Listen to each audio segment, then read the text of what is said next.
Assalamualaikum warahmatullahi wabarakatuh.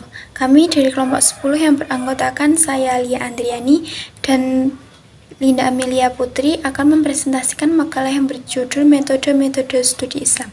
Metode-metode studi Islam yang pertama yaitu metode studi tafsir. Metode adalah cara yang teratur dan terpikir baik-baik untuk mencapai suatu maksud atau tujuan. Metode studi tafsir itu suatu cara yang teratur dan terpikir baik-baik untuk mencapai pemahaman yang benar tentang apa yang dimaksudkan Allah Subhanahu wa Ta'ala di dalam ayat-ayat suci Al-Quran. Metode studi tafsir ada 4. Yang pertama yaitu metode ijmali atau global. Metode ijmali adalah suatu metode tafsir yang menafsirkan ayat-ayat Al-Quran dengan cara mengemukakan makna global. Dalam metode ijmali ini akan menjelaskan ayat-ayat Al-Quran secara ringkas tapi mencakup dengan bahasa yang populer, mudah dimengerti dan enak dibaca. Kelebihan metode ijmali ini yang pertama yaitu praktis dan mudah dipahami. Yang kedua, bebas dari penafsiran Israiliyat. Penafsiran Israiliyat yaitu pemikiran yang berasal dari orang Yahudi ataupun Nasrani atau yang lainnya yang bertujuan untuk merusak akidah Islam. Karena metode ijmali ini membahas tafsiran Al-Quran secara umum, tidak terlalu rinci, maka kecil kemungkinan akan masuknya pemikiran Israiliyat. Yang ketiga yaitu akrab dengan bahasa Al-Quran. Tafsir ijmali ini menggunakan bahasa singkat dan padat, sehingga pembaca tidak merasakan bahwa ia telah membaca kitab tafsir. Sedangkan kelemahan tafsir metode ijmali ini yaitu tidak adanya ruangan untuk mengemukakan analisis yang memadai. Karena tafsir ijmali membahas tafsiran secara umum global. Yang kedua, yaitu metode tahlili atau analisis. Yang dimaksud dengan metode tahlili ialah menafsirkan ayat-ayat Al-Quran dengan memaparkan segala aspek yang terkandung di dalam ayat-ayat yang ditafsirkan tersebut, serta menerangkan ayat-ayat yang tercakup di dalamnya, sesuai dengan keahlian dan kecenderungan mufasir yang menafsirkan ayat-ayat tersebut. Kelebihan tafsir metode ini yang pertama yaitu memiliki ruang lingkup yang luas karena metode ini metode analisis. Segala yang ada di dalam ayat yang ditafsirkan itu akan dibahas. Yang kedua, memuat berbagai ide. Metode analisis ini relatif memberikan kesempatan yang luas kepada mufasir untuk mencurahkan ide-ide dan gagasannya dalam menafsirkan Al-Quran. Sedangkan kelemahan dari metode tafsir analisis ini adalah yang pertama, melahirkan penafsir yang subjektif. Metode analisis ini memberi peluang yang luas kepada mufasir untuk mengumpulkan ide-ide dan pemikirannya, sehingga kadang-kadang mufasir tidak sadar bahwa dia telah menafsirkan Al-Quran secara subjektif, dan tidak mustahil pula ada di antara mereka yang menafsirkan Al-Quran sesuai dengan kemauan nafsunya sendiri tanpa kaidah atau norma-norma yang berlaku. Yang kedua yaitu masuk kepada pemikiran Israiliyat. Karena metode analisis ini menganalisis tafsiran Al-Quran, maka menerima ide-ide dari para mufasir, maka ada kemungkinan masuknya pemikiran Israiliyat. Penafsiran metode tahlili ini ada dua bentuk, yaitu bentuk ma'thur atau riwayat dan bentuk ra'i ataupun pemikiran. Selanjutnya metode yang ketiga yaitu metode muqarin atau komparatif. Tafsir al-muqarin adalah suatu metode penafsiran dengan cara mengelompokkan ayat-ayat Al-Quran dalam suatu masalah dan membandingkan ayat-ayat tersebut dengan ayat ataupun hadis dari segi isi maupun redaksi atau antara pendapat-pendapat para ulama tafsir yang menonjolkan segi-segi perbedaan tertentu. Jadi tafsir metode muqarin ini tafsir perbandingan. Tafsir muqarin ini dibagi menjadi 3 kelompok. Yang pertama yaitu membandingkan ayat Al-Quran dengan ayat Al-Quran yang lain. Yang kedua membandingkan ayat dengan hadis. Yang ketiga membandingkan pendapat para mufasir. Kelebihan dari metode ini yang pertama yaitu memberikan wawasan penafsiran yang relatif lebih luas kepada pembaca. Karena di sini kita akan membahas baik dari ayat Al-Quran yang akan dibandingkan hadis dan para penafsiran dari ulama-ulama terdahulu. Yang kedua, membuka pintu untuk selalu bersikap toleransi terhadap pendapat orang lain. Yang ketiga, tafsir dengan metode ini amat berguna bagi yang ingin mengetahui berbagai pendapat dari satu ayat. Yang keempat, dengan menggunakan metode ini, mufasir didorong untuk mengkaji berbagai ayat dan hadis-hadis setelah pendapat para mufasir yang berkaitan. Sedangkan kelemahan metode ini adalah penafsiran dengan memakai metode ini tidak dapat diberikan kepada pemula karena pembahasannya yang terlalu luas. Yang kedua, metode ini kurang dapat diandalkan untuk menjawab permasalahan sosial yang tumbuh di tengah masyarakat, karena metode ini lebih mengutamakan perbandingan daripada pemecahan masalah. Yang ketiga, metode ini terkesan lebih banyak menelusuri penafsiran-penafsiran dari ulama terdahulu daripada memberikan penafsiran-penafsiran yang baru. Yang metode keempat yaitu metode maudhu'i atau tematik. Metode tematik ialah metode yang membahas ayat-ayat Al-Quran sesuai dengan tema atau judul yang telah ditetapkan.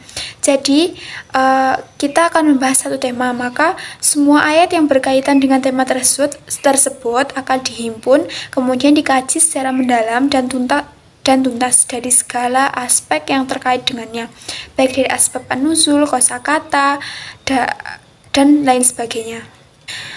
Kelebihan dari metode tematik ini yang pertama yaitu menjawab tantangan zaman, karena metode tematik ini diupayakan untuk menyelesaikan permasalahan yang dihadapi masyarakat. Yang kedua, praktis dan sistematis. Yang ketiga yaitu dinamis. Metode tematik membuat tafsir Al-Quran selalu dinamis sesuai dengan perkembangan zaman. Yang ketiga, membuat pemahaman yang menjadi utuh. Dengan ditetapkannya judul-judul yang akan dibahas, maka pemahaman ayat-ayat Al-Quran akan lebih mudah dipahami dan diserap secara utuh. Sedangkan kekurangan metode tematik ini yang pertama yaitu memenggal ayat-ayat Al-Quran. Maksudnya, memenggal ayat Al-Quran di sini adalah, kan dalam suatu ayat itu biasanya membahas 1 atau 2 ataupun 3 permasalahan. Jadi misalnya kita akan membahas temanya sholat dan ada suatu ayat A itu membahas 2 kasus sholat dan zakat, maka otomatis kita akan memenggal ayat hanya bagian sholat saja supaya tidak mengganggu dalam proses analisisnya. Yang kedua, membatasi pemahaman ayat. Dengan diterapkannya judul penafsiran, maka pemahaman suatu ayat menjadi terbatas pada judul tersebut. Selanjutnya, metode yang kedua yaitu metode studi hadis. Metode pemahaman hadis adalah suatu cara yang tersistematis dan teratur untuk mencapai pemahaman yang benar tentang apa yang telah dimaksudkan Nabi Muhammad SAW dalam hadisnya. Metode studi hadis ini hampir sama dengan metode studi tafsir, ada 4. Yang pertama yaitu metode ijmali ataupun global. Metode ijmali ini berarti menjelaskan dengan ringkas makna yang dikandung dalam sebuah hadis secara keseluruhan dengan menggunakan bahasa yang populer dan mudah dipahami. Yang kedua yaitu metode tahlili atau analisis. Metode tahlili atau analisis dalam menafsirkan hadis yaitu memahami hadis dengan cara menjelaskan hadis dengan memaparkan segala aspek yang berhubungan dengan hadis tersebut, baik dari aspek sanad, uraian makna kosakata, makna kalimat, ungkapan yang terkandung, dan lain sebagainya. Pokoknya yang ada di dalam hadis tersebut akan dibahas secara rinci dan dianalisis. Yang ketiga yaitu metode muqaran atau komparatif. Metode muqaran jika digunakan untuk memahami hadis berarti menjelaskan makna hadis tersebut dengan cara membandingkan dengan hadis-hadis lain atau dengan ayat Al-Quran. Dalam penerapannya, metode muqaran dalam memahami hadis ini ada 3 bentuk. Yang pertama yaitu membandingkan ayat Al-Quran atau hadis yang memiliki kesamaan topik dengan redaksi yang berbeda. Membandingkan ayat Al-Quran dengan hadis atau hadis dengan yang lain yang secara lahir terlihat kontradiktif. Yang ketiga yaitu membandingkan pendapat para ulama tentang penafsiran suatu hadis. Kelebihan dari metode muqaran ini yaitu memberikan pengetahuan yang luas dibanding dengan metode-metode lain, karena kita akan membandingkan sehingga kita akan membahas 2 perbandingan tersebut secara luas. Dengan metode ini akan dimaksudkan dapat diketahui makna sebenarnya dari sebuah hadis tersebut. Yang keempat, metode studi hadis yang keempat yaitu dengan metode maudhu'i atau tematik. Metode maudhu'i adalah sebuah metode memahami hadis dengan menghimpun hadis-hadis yang terjalin dalam satu tema tertentu, kemudian dibahas dan dianalisis sehingga menjadi satu kesatuan yang utuh. Misalnya, kita akan membahas hadis dengan tema zakat, maka kita akan menghimpun semua hadis yang membahas tentang zakat dan dianalisis. Selanjutnya akan dilanjutkan presentator berikutnya. Saya Linda Amelia Putri akan melanjutkan materi dari presentator pertama, yakni tentang materi metode studi fikih. Metode studi fikih itu ada 3. Yang pertama, Jumhur ulama usul fikih. Disebut jumhur ulama karena aliran ini dianut oleh mayoritas ulama yang terdiri dari kalangan ulama Malikiyah, Syafi'iyah, dan Hanabaliyah. Disebut juga aliran Syafi'iyah karena orang yang pertama kali mewujudkan cara penulisan usul fikih seperti ini adalah Imam Syafi'i. Dan disebut juga aliran mutakalimin karena para pakar di bidang ini setelah Imam Syafi'i adalah dari kalangan mutakalimin atau para ahli ilmu kalam. Aliran jumhur ulama ini dalam metode pembahasannya didasarkan oleh logika yang bersifat rasional dan pembuktiannya oleh kaidah-kaidah yang ada. Dan fokus perhatian mereka tidak diarahkan kepada soal penerapan kaidah terhadap hukum yang telah ditetapkan oleh Imam Mujtahid atau hubungan kaidah dengan masalah furu' atau masalah khilafiyah. Adapun kitab-kitab terkenal yang disusun oleh metode logika ini adalah kitab Al-Mustafa karangan Abu Hamid Al-Ghazali wafat 505 Hijriah, kitab Al-Ahmad karangan Abu Hasan Al-Amidi wafat 613 Hijriah, dan kitab Al-Minhaj karangan Al-Baidhawi Al-Syafi'i wafat 658 Hijriah. Adapun di antara kitab syara' atau komentar dan analisis yang terbaik adalah kitab syara' Al-Ansanawi. Dengan demikian dapat disimpulkan bahwa usul fikih aliran jumhur ini bersifat teoritis tanpa disertai contoh dan bersifat murni karena tidak mengacu kepada mazhab fikih tertentu yang sudah ada. Yang kedua, aliran Hanafiyah atau Ahnaf atau Fuqaha. Metode Ahnaf diciptakan oleh Imam Abu Hanafi dan dikembangkan oleh ulama Hanafiyah. Aliran ini juga disebut dengan aliran fuqaha atau ahli fikih karena sistem penulisannya banyak diwarnai oleh contoh-contoh fikih. Dan perumusan kaidah usul fikih mereka berpedoman kepada pendapat fikih Abu Hanifah dan pendapat para muridnya serta melengkapinya dengan contoh-contoh. Cara yang digunakan oleh aliran ini dengan menggunakan istiqra atau induksi terhadap pendapat-pendapat imam sebelumnya dan mengumpulkan pengertian makna dan batasan-batasan yang mereka gunakan, sehingga metode ini mengambil konklusi darinya. Dan metode ini dipakai oleh aliran Hanafiyah dalam menyusun kaidah-kaidah yang ditempuh berdasarkan asumsi bahwa para imam terdahulu telah menyadarkan ijtihad kepada kaidah-kaidah atau bahasa-bahasa usuliyah tersebut. Jadi mereka tidak menetapkan kaidah-kaidah amaliyah sebagai cabang dari kaidah itu. Adapun kitab-kitab yang terkenal dari aliran ini yaitu kitab Taqwim Al-Adilah karangan Abu Zaid Al-Dabusi 430 Hijriah, kitab usul karangan Fahrul Islam 430 Hijriah, kitab Al-Manar karangan Al-Hafidh An-Nasafi 790 Hijriah, dan sebagainya. Dan yang ketiga, metode campuran. Metode campuran ini merupakan gabungan dari metode mutakalimin dan metode Hanafiyah. Metode yang ditempuh ialah dengan cara mengkombinasikan kedua aliran terdahulu yang telah dijelaskan di atas. Mereka memperhatikan kaidah-kaidah usuliyah dan mengemukakan dalil-dalil atas kaidah itu, juga memperhatikan penerapannya terhadap masalah far'iyah dan relevasinya dengan kaidah-kaidah itu.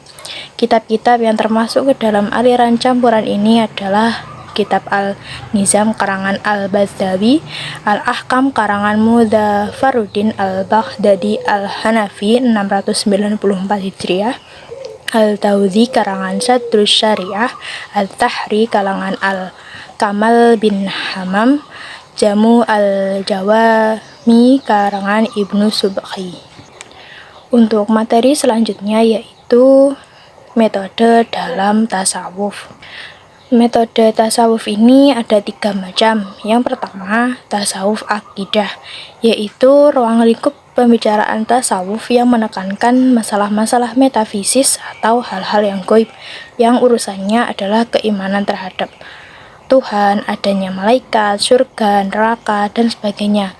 Karena setiap sufi menekankan kehidupan yang bahagia di akhirat, maka mereka memperbanyak ibadahnya untuk mencapai kebahagiaan surga dan tidak akan mendapatkan siksaan neraka.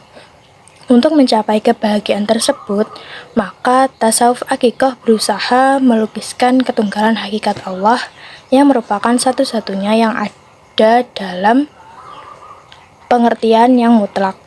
Kemudian melukiskan alamat Allah Subhanahu wa Ta'ala dengan menunjukkan sifat-sifat ketuhanannya, dan salah satu indikasi tasawuf akidah ialah pembicaraan terhadap sifat-sifat Allah yang disebut dengan Al-Asmaul Husna, yang oleh ulama tarikat dibuatkan zikir tertentu untuk mencapai alamat itu, karena beranggapan bahwa seorang hamba al-abid bisa mencapai hakikat Tuhan lewat alamatnya atau sifat-sifatnya. Yang kedua yaitu tasawuf ibadah, yaitu tasawuf yang menekankan pembicaraannya dalam masalah rahasia ibadah atau asyaru al-ibadah, sehingga di dalamnya terdapat pembahasan mengenai rahasia taharah atau asararu taharah, rahasia sholat atau asararu al-salah, rahasia zakat asararu al-zakah, rahasia puasa atau asararu as-saum, rahasia haji atau asararu al-hajj, dan sebagainya. Dan di samping itu juga hamba juga melakukan ibadah dibagi menjadi tingkatan, yaitu yang pertama, tingkatan orang-orang biasa atau al-awam sebagai tingkatan pertama. Yang kedua, tingkatan orang istimewa atau al-kawas sebagai tingkatan kedua.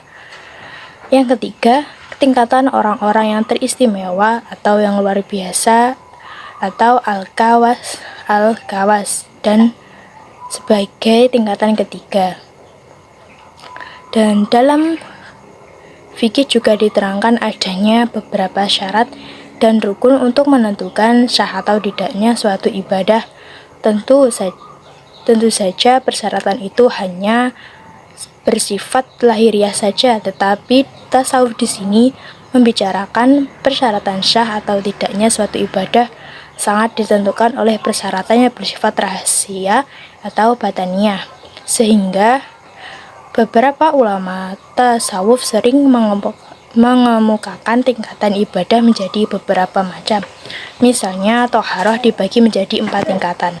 Yang pertama, mensucikan anggota badan yang nyata dari hadas dan najis. Yang kedua, mensucikan anggota badan yang nyata dari perbuatan dosa. Yang ketiga, mensucikan hati dari perbuatan yang tercela. Yang keempat, mensucikan rahasia atau roh dari kecenderungan menyembah sesuatu di luar Allah Subhanahu wa Ta'ala. Dan yang ketiga adalah tasawuf al-kali, yaitu tasawuf yang menekankan pembahasan pada budi pekerti yang akan mengantarkan manusia mencapai kebahagiaan dunia dan akhirat, sehingga di dalamnya dibahas beberapa masalah akhlak, antara lain 1. Bertaubat atau at-taubat, yaitu keinsafan seseorang dari perbuatan yang buruk sehingga ia menyesali perbuatannya lalu melakukan perbuatan baik. Yang kedua, bersyukur atau asyukru, yaitu berterima kasih kepada Allah dengan mempergunakan segala nikmatnya kepada hal-hal yang diperintahkannya. Yang ketiga, bersabar atau as-sabru, yaitu tahan terhadap kesulitan dan musibah yang menimpanya. Yang keempat, bertakwakal atau at-takwal, yaitu memasrahkan sesuatu kepada Allah Subhanahu wa Ta'ala setelah berbuat sesuatu semaksimal mungkin untuk mencapai tujuan. Yang kelima, bersifat ikhlas atau al-ikhlas, yaitu membersihkan perbuatan dari riya atau sifat-sifat yang menunjukkan kepada orang lain demi kejernihan perbuatan yang kita lakukan. Demikian presentasi yang dapat kami sampaikan, kurang lebihnya mohon maaf. Wassalamualaikum warahmatullahi wabarakatuh.